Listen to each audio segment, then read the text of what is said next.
ٹھیک ہے 302 لوگوں کی تعداد۔ اب جب اتنا بڑا لشکر یہاں پر دیکھا انہوں نے تو انہوں نے کہا کہ جو ان کے ساتھ تھے ان کے صحابی تھے ان کا حضور ہم یہ جنگ کیسے جیتیں گے، بہت بڑا لشکر ہے یہ تو۔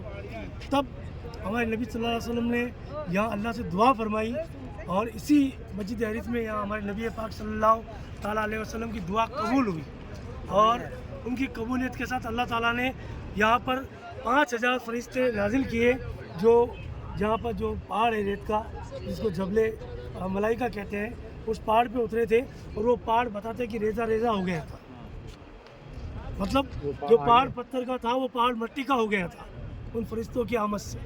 اور جب فرشتوں کا لشکر اس جنگ میں شامل ہوا تو مانو دشمنوں کے سر ایسے کٹ رہے تھے جیسے گاجر مولی پتہ کیسے کٹتا جاتا ہے، تو تمام دشمن گھبرا کر پیچھے ہٹنے لگے۔ ابو جہل اسی جنگ میں مارا گیا۔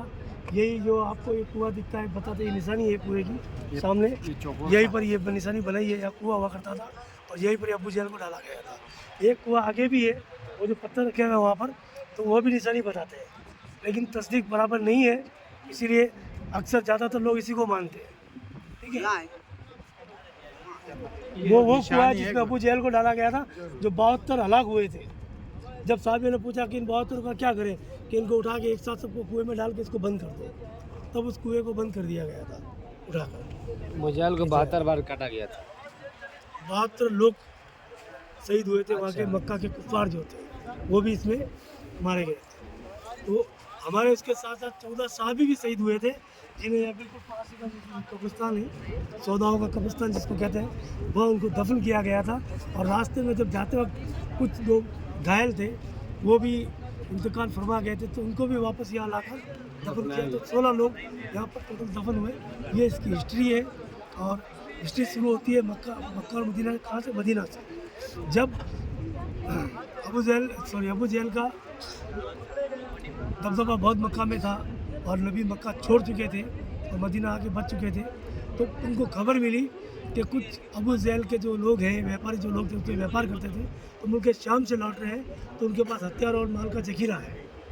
تب ان لوگوں نے کہا کہ ہمارے پاس ہتھیاروں کی بھی کمی ہے، مال کی بھی کمی ہے، تو کیوں نہ ان کی مال لوٹ کے ان سے واپس بدلہ اپنا مکہ لیا جائے۔ تو یہ ساری بیٹھک ہوئی، سب نے اپنے مشورے دیے، حضرت علی نے بھی مشورے دیے، سب لوگوں نے بیٹھ کے پھر یہ طے کیا کہ ہم لوگ یہ جنگ لڑیں گے، مطلب جنگ نہیں کریں گے، یہ سامان لوٹیں گے۔ ان کی لوٹ کے لیے مطلب لوٹنے کے لیے آئے تھے۔ تو یہاں سے وہ قافلہ جب آیا تھا مدینہ سے ان کفاروں کو لوٹنے کے لیے، تو اس کے ساتھ میں جو نبی نے فرمایا تھا 302 صحابی تھے، باقی لوگ مدینہ میں کچھ بوڑھے تھے، کچھ عورتیں وغیرہ سب ان کو وہاں چھوڑ دیا گیا تھا، بچوں کو عورتوں اور بوڑھوں کو نہیں لایا گیا تھا اس قافلے میں۔ وہ لوگ جب وہاں سے شرکت کرتے ہوئے آئے تو جس دن یہاں پہنچے تھے اس دن 17 رمضان تھا۔ اس درمیان کیونکہ 160 کلومیٹر کا سفر تھا اور 160 کلومیٹر کا جو سفر، کیونکہ ان کو پتا تھا کہ یہ ادھر سے ہو کے نکلیں گے حملہ اپن یہاں سے کریں گے اور یہیں سے لوٹیں گے، جس کے پاس جو کچھ بھی ہے لکڑی باچا برچا گھاسی کچھ بھی ہتھیار وہ سب لے کے آ جائے۔ جب سب لوگ لے کے موجود ہو گئے تب نبی نے وہاں سے اپنا قافلہ بنا کر وہاں سے پرستان کیا اور یہاں تک پہنچے۔ یہاں پہنچنے کے بعد میں جب ان سے پہلے ہی جو دشمن تھے انہوں نے خبر مکہ تک پہنچا دی کہ بھئی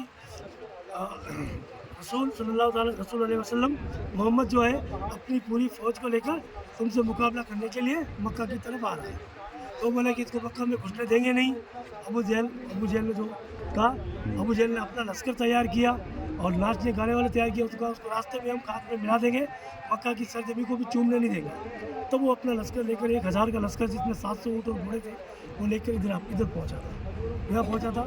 بدر کی 17 رمضان کی پہلی جنگ یہی ہوا اور یہی پر اس کا ابو جہل کا خاتمہ ہوا اور ہمارے نبی کی جیت ہوئی اور ہمارے اسلام کی جیت ہوئی۔ اس سے اسلام نبی نے فرمایا تھا کہ اللہ آج اگر یہ جنگ ہوئی اور یہاں پر انسان مر گیا، سب ختم ہو گیا، تو تیرا نام لینے والا بھی یہاں کوئی نہیں بچے گا، تیرا نام لینے والا بھی کوئی نہیں ہوگا۔ تب اللہ نے دعا قبول فرمائی اور انشاءاللہ ان کی دعاؤں سے آج اسلام کس قدر پھیلا ہے، ہر جگہ اسلام ہے الحمدللہ۔ لبیک یا رسول اللہ، لبیک یا رسول اللہ۔